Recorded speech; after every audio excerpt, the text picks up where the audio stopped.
दोस्तों, अगर आप इस वक्त अकेले हैं या उदास महसूस कर रहे हैं, तो यह कहानी आपके लिए है। यह एक ऐसी कहानी है जो आपको बताएगी कि कैसे छोटे छोटे अच्छे काम और हिम्मत से इंसान किसी भी मुश्किल को पार कर सकता है। कहानी के अंत तक बने रहिएगा, क्योंकि यह आपको एक नई उम्मीद देगी। तो चलिए शुरू करते हैं। एक छोटे से गांव में अर्जुन नाम का एक आदमी रहता था। वह गरीब परिवार से था और अपनी पत्नी मीरा के साथ मिलकर जिंदगी की जद्दोजहद में लगा रहता था। अर्जुन मजदूरी करता था और जो भी काम मिलता वह करके अपने परिवार का पेट पालता था। उनका घर छोटा सा था, लेकिन उनके सपने बड़े थे।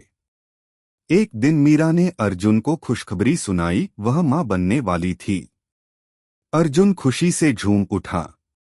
उसने सोचा, अब उनके घर में एक छोटा बच्चा खेलेगा और उनकी जिंदगी खुशियों से भर जाएगी। लेकिन किस्मत को कुछ और ही मंजूर था। जब मीरा का प्रसव का समय आया तो अर्जुन उसे अस्पताल ले गया। पैसे की कमी के कारण वह मीरा को अस्पताल में छोड़कर पैसे जुटाने निकल पड़ा। लेकिन रास्ते में एक भयानक हादसे में अर्जुन की मौत हो गई। जब अर्जुन का अंतिम संस्कार हो रहा था, तब मीरा ने एक बच्ची को जन्म दिया। जब मीरा को अपने पति की मौत का पता चला तो उसका दुनिया टूट गया। वह अब एक विधवा थी और उसे अपनी नन्ही बच्ची, जिसका नाम उसने प्रिया रखा, को अकेले पालना था। मीरा ने रोते हुए कहा, हे भगवान, तुमने मेरे पति को क्यों ले लिया? मैं अब इस बच्ची को कैसे पालूंगी? गांव वालों ने मीरा को सांत्वना दी, जीवन और मृत्यु ईश्वर के हाथ में है। जो हो गया उसे बदला नहीं जा सकता। अब तुम्हें अपने बच्चे पर ध्यान देना होगा। समय बीतता गया और मीरा ने हिम्मत जुटाई।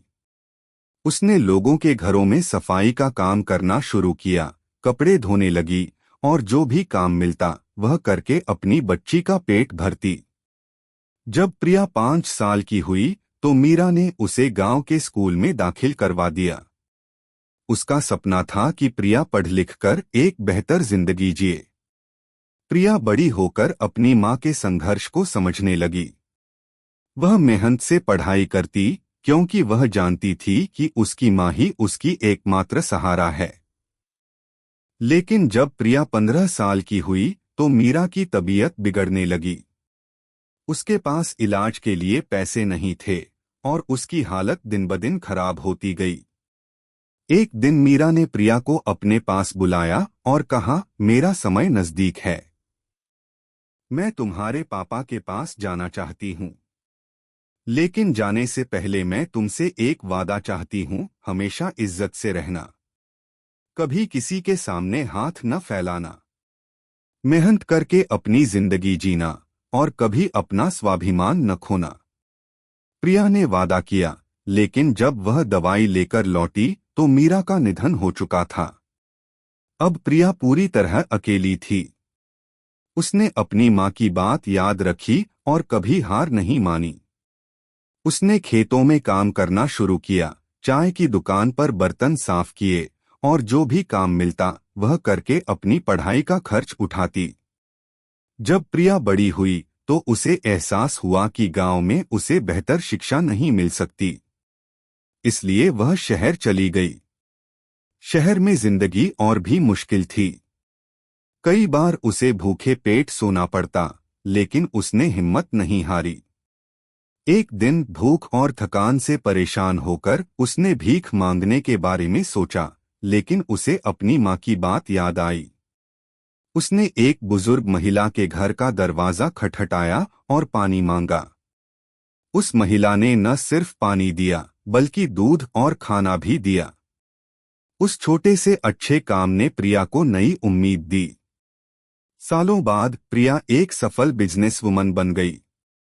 उसने उस बुजुर्ग महिला और अपनी मां की सीख को कभी नहीं भुलाया। उसने एक संस्था बनाई जो गरीब बच्चों को शिक्षा, खाना और इलाज मुहैया कराती थी। एक दिन उसने उस बुजुर्ग महिला को ढूंढकर उनका शुक्रिया अदा किया। कहानी से सीख, बदलाव से न डरें। जिंदगी में कुछ भी हो सकता है, लेकिन हर बदलाव हमें कुछ नया सिखाता है। मुश्किलों को स्वीकार करें और आगे बढ़े। छोटे काम बड़ा असर डालते हैं। एक छोटा सा अच्छा काम किसी की जिंदगी बदल सकता है। दूसरों की मदद करने से न चूकें। दूसरों की मदद करें। जब आप दूसरों की मदद करते हैं तो वह अच्छाई एक दिन आपके पास लौटकर आती है। अपना स्वाभिमान न खोए, चाहे जिंदगी कितनी भी मुश्किल क्यों न हो, कभी भीख न मांगे।